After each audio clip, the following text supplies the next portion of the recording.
रहस्यमयी गर्भ। 60 वर्ष की उर्मिला शहर के बाहरी हिस्से में अपने छोटे से घर में अकेली रहा करती थी। एक रात शहर में बहुत जोर का तूफान आया। जोर जोर से हवाएं और आंधी तूफान के साथ तेज बारिश होने लगी। उन आवाजों को सुनकर कोई भी घबरा जाता, लेकिन उर्मिला घर के सारे खिड़की दरवाजे बंद कर गहरी नींद में सो रही थी। रात के लगभग 12 बजे होंगे कि किसी ने उर्मिला के घर का दरवाजा खटखटाया। दरवाजे के खटखटाने की आवाज सुनकर उर्मिला की नींद खुलती है। आखिर इतनी रात को कौन आया होगा? उर्मिला जाकर दरवाजा खोलती है तो सामने लगभग 26 साल की बेहद सुंदर लड़की को खड़ा देख हैरान रह जाती है। कौन हो बेटा, और इतनी रात को इतने भयंकर तूफान में कहाँ भटक रही हो? चाची, आपने मुझे पहचाना नहीं? मैं आपकी दूर की रिश्तेदार शालिनी। अरे हाँ, बचपन में तुझे देखा था। इतनी जवान हो गई है, कैसे पहचान में आती। लेकिन तू यहाँ क्या कर रही है, और वो भी ऐसी अंधेरी तूफान भरी रात में? उर्मिला की बात सुनते ही शालिनी की आंखों से आंसू बहने लगे। वो फूट फूट कर रोने लगी। ये देखकर उर्मिला को कुछ समझ में नहीं आया और उसने शालिनी का हाथ पकड़कर घर के अंदर आने के लिए कहा। जैसे ही शालिनी घर के अंदर रोशनी में आई, उर्मिला की नज़र उसके पेट की तरफ गई, जिसे देखकर ये साफ पता चल रहा था कि वो प्रेग्नेंट है। अरे, तू तो पेट से है। ऐसी हालत में इतने भयंकर तूफान में आधी रात को बाहर भटक रही है। आखिर बात क्या है बेटा, मुझे सब कुछ साफ साफ बता।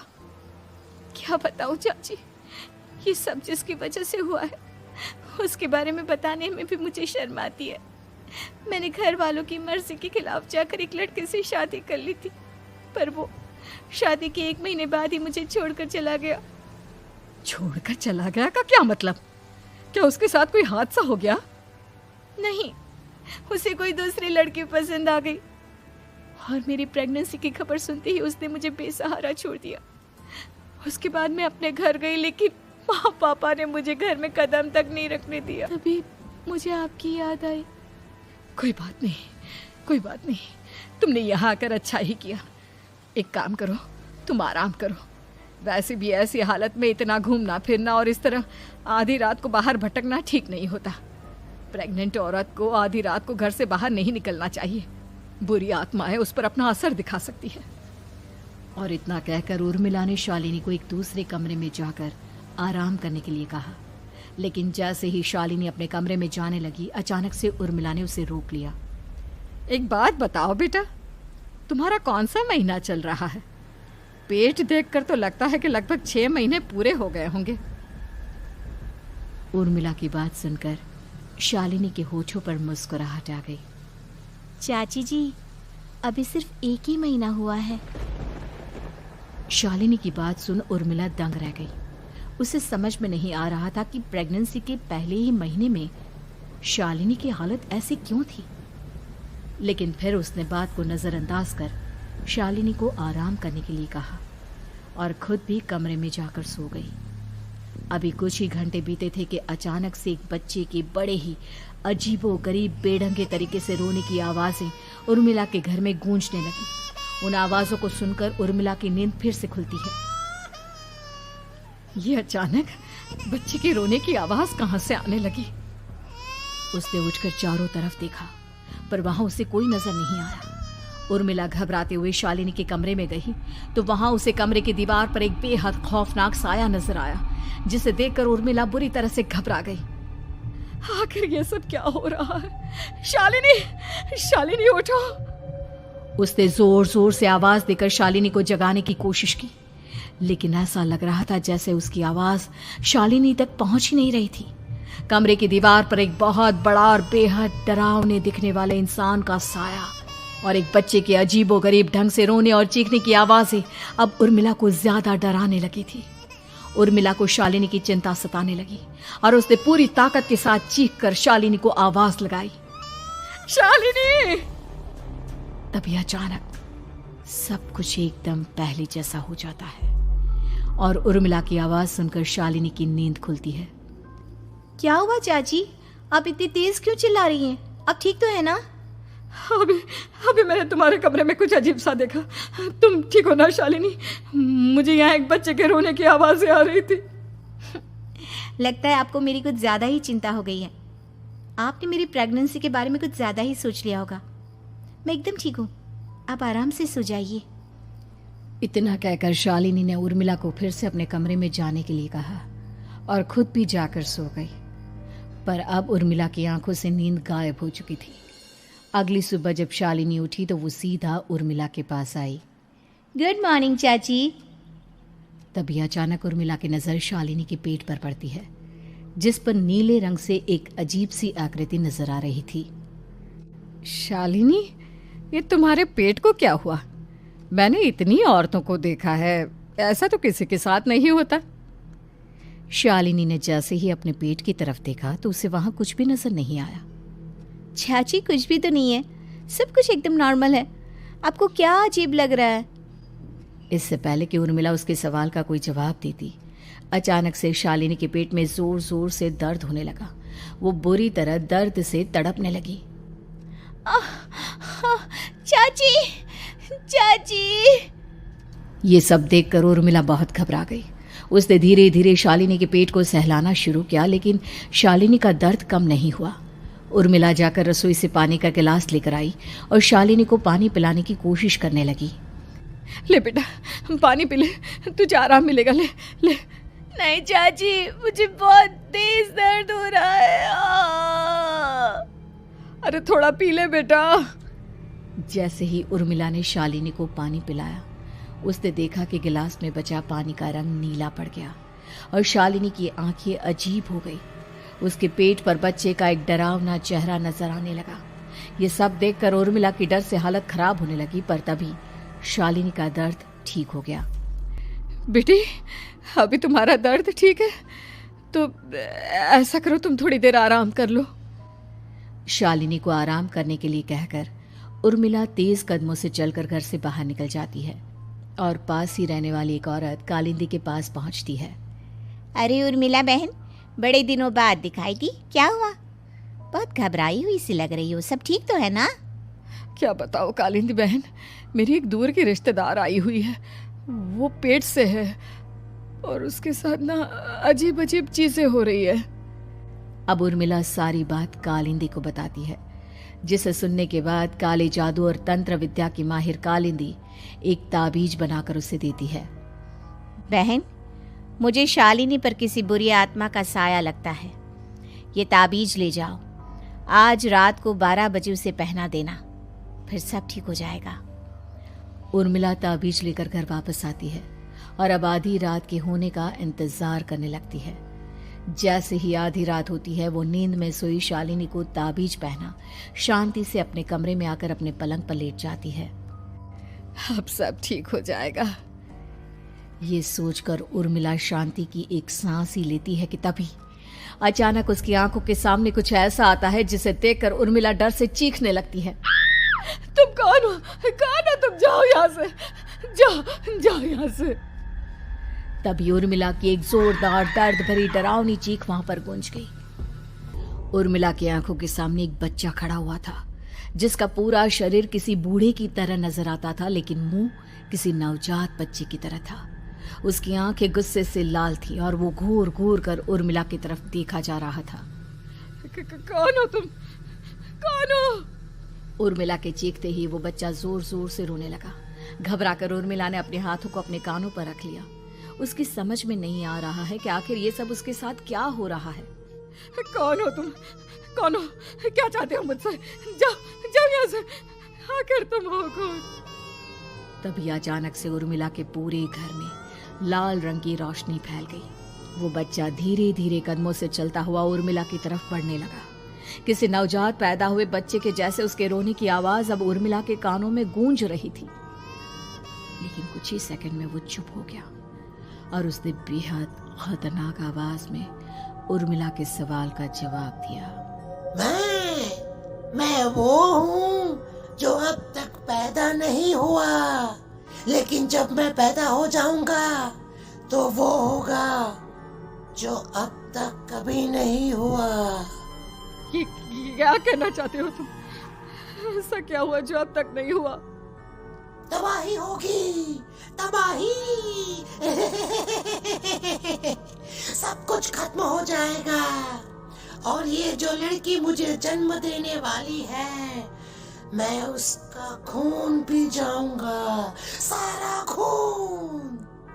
उस बच्चे की बात सुनते ही उर्मिला बुरी तरह घबरा गई। उसका एक बुजुर्ग आदमी जैसा शरीर, एक नवजात बच्चे जैसा चेहरा, ये दोनों ही बातें उर्मिला की समझ से बाहर थी। तभी वो बच्चा अचानक गायब हो गया।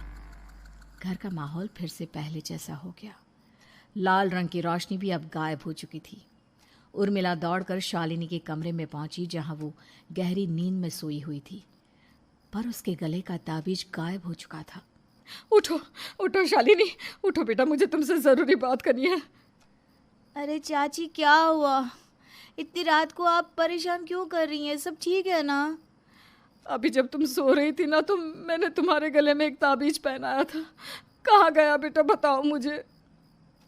शालिनी ने चारों तरफ अपनी नजरें घुमाकर देखा, लेकिन वहां पर कोई ताबीज नहीं था। वह हैरानी से उर्मिला के चेहरे की तरफ देखने लगी। उसे समझ में नहीं आ रहा था कि आखिर उर्मिला किस ताबीज के बारे में बात कर रही थी। नहीं चाची, यहाँ कोई ताबीज नहीं है। लगता है आपने कोई बुरा सपना देखा है। मैंने कोई बुरा सपना नहीं देखा।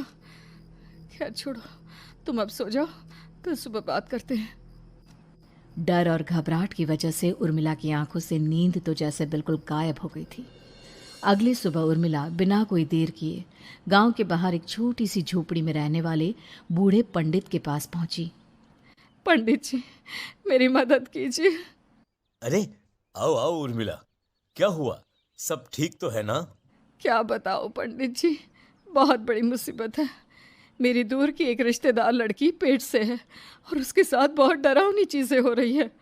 कल रात को तो एक अजीब सा दिखने वाला बच्चा मेरी आंखों के सामने आकर खड़ा हो गया था। ये तुम क्या कह रही हो? मुझे साफ साफ बताओ कि आखिर तुमने क्या देखा? उर्मिला ने अपने साथ हुई बीती रात की पूरी घटना पंडित जी को बताई, जिसे सुन पंडित जी के माथे पर चिंता की लकीरें उभर आई। अनर्थ होने वाला है, अनर्थ। बरसों पहले भी उस हैवान ने एक लड़की के पेट से जन्म लिया था और उसके बाद उस शहर को पूरी तरह से तबाह कर दिया। कैसी विपदा पंडित जी, कैसी बात कर रहे हैं आप? बताइए मुझे, और इसका उपाय क्या है? इसका उपाय तो है, लेकिन बहुत कठिन है। हो सकता है कि उस उपाय को करने के दौरान तुम्हारी जान भी चली जाए। मुझे मेरी जान की कोई परवाह नहीं, पर आप जिस तबाही के बारे में बात कर रहे हैं, बस वो नहीं होनी चाहिए। लाखों लोगों की जान बचाने के लिए मैं कुछ भी करूंगी। तो ठीक है, मेरी बात ध्यान से सुनो। बरसों पहले एक भयानक तांत्रिक ने अपनी तंत्र क्रिया के जरिए एक मासूम लड़की के साथ रिश्ता बनाकर उसके पेट से जन्म लिया था। इस तरह से वो अपने जैसे लोगों की संख्या इस दुनिया में बढ़ाना चाहता था। आपके कहने का मतलब है कि शालिनी के पेट से भी उस शैतान को जन्म लेना है, इसलिए उसने उसके साथ ये सब किया है। ठीक पहचाना तुमने। अब मैं तुम्हें एक ऐसा सिंदूर दूंगा जिसे तुम्हें ले जाकर उस लड़की के पेट पर लगाना होगा। क्या ऐसा करने से सब कुछ ठीक हो जाएगा? नहीं उर्मिला, ये सब इतना आसान नहीं। उस लड़की के पेट पर सिंदूर लगाने के बाद तुम्हें उसका पेट काटकर उस हैवान को बाहर निकालना होगा। नहीं पंडित जी, मैं ये सब नहीं कर सकती। मैं भला एक जिंदा लड़की के पेट को अपने हाथों से कैसे काट सकती हूँ? अगर तुमने ऐसा नहीं किया तो कुछ ही दिनों में वो हैवान उस लड़की के शरीर से जन्म लेगा और उसके शरीर के सारे खून को पीकर अपनी ताकत को बढ़ाएगा। उसके बाद वो धीरे धीरे इस पूरे शहर को तबाह कर देगा। यहाँ पर कोई जिंदा नहीं बचेगा। लेकिन अगर मैं उसके पेट को काट दूंगी तो क्या वो जिंदा बच पाएगी? अगर शालिनी को कुछ हो गया तो, अगर उसकी मृत्यु हो गई तो? ऐसा कुछ नहीं होगा उर्मिला, तुम्हें अपने मन को पक्का करके ये काम करना ही होगा। सिंदूर लेने के बाद उर्मिला झोपड़ी से बाहर निकलने ही वाली थी कि तभी पंडित जी ने उसे पीछे से आवाज देकर रोका। उर्मिला, उस लड़की का पेट काटकर हैवान को बाहर निकालना ही काफी नहीं होगा। तुम्हें ध्यान रखना होगा कि ये सब करते हुए उस बच्चे का जो आधा बूढ़े का शरीर है उस पर सिंदूर की एक बूंद भी ना लगने पाए, क्योंकि अगर ऐसा हुआ तो वो तुम्हें और बाकी सबको कच्चा खा जाएगा। पंडित जी की बात सुन उर्मिला की आंखें फटी रह गई और उसके शरीर में डर की लहर दौड़ गई। फिर भी उसने हिम्मत की। ठीक है पंडित जी, मैं पूरी कोशिश करूंगी कि मैं उस हैवान को वहीं के वहीं खत्म कर पाऊं।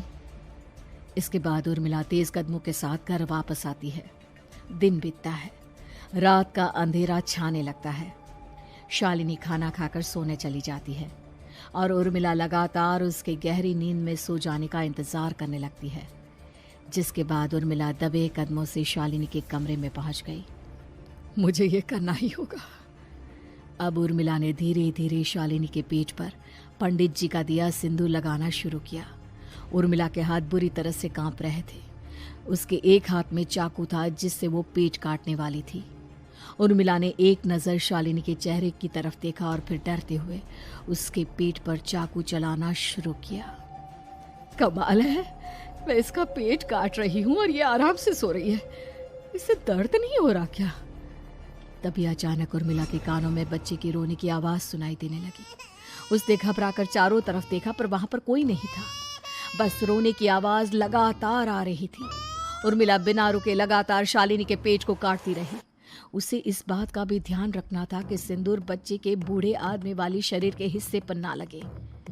कुछ ही देर में वो हैवानी बच्चा उर्मिला के हाथों में था। उसने बड़ी ही सावधानी से उस बच्चे को बाहर निकाला और पंडित जी के कहे अनुसार उसे घर से दूर जलाने के लिए ले गई। पर तभी उसके सामने वही बूढ़े शरीर और बच्चे के चेहरे वाला बच्चा आ गया। अपनी गोद में और सामने भी बच्चे को देखकर उर्मिला हैरान रह गई। मुझे मारोगी? मुझे इतनी हिम्मत कैसे आ गई तुम्हारी? तुम पैदा नहीं हुए हो और मुझे पता है जब तक तुम्हारा जन्म नहीं हो जाता तो मुझे कुछ नहीं कर सकते। इतना बोलते ही उर्मिला तुरंत उस बच्चे को घास के ढेर पर फेंक कर उसमें आग लगा देती है, जिसके तुरंत बाद वो बूढ़े आदमी के शरीर और बच्चे के चेहरे वाला अजीब तांत्रिक का भूत भी वहां से गायब हो जाता है। कुछ देर बाद उर्मिला घर पहुंचती है तो वो ये देखकर हैरान रह जाती है कि शालिनी का पेट अपने आप जुड़ चुका था। शुक्र है भगवान का और उन पंडित जी का, अब सब ठीक हो जाएगा। सुबह शालिनी सोकर उठती है तो अपना पेट देख बुरी तरह घबरा जाती है। चाची, चाची ये सब क्या हो गया? मेरा पेट अचानक कम कैसे हो गया? मेरा बच्चा कहाँ गया चाची? बेटी, वो बच्चा नहीं, एक खतरनाक तांत्रिक था जो तुम्हारे कोख से जन्म लेकर सबको मार देना चाहता था। वो पैदा होते ही तुम्हारी जान भी ले लेता, इसलिए मैंने पंडित जी के बताए उपाय से उसका खात्मा कर दिया है। अब सब ठीक है। शालिनी को उर्मिला की बात समझ में नहीं आती, जिसके बाद शालिनी को पूरी बात उर्मिला आराम से समझाती है। अब वो दोनों ही भगवान का शुक्र अदा करती हैं और एक साथ रहने लगती हैं।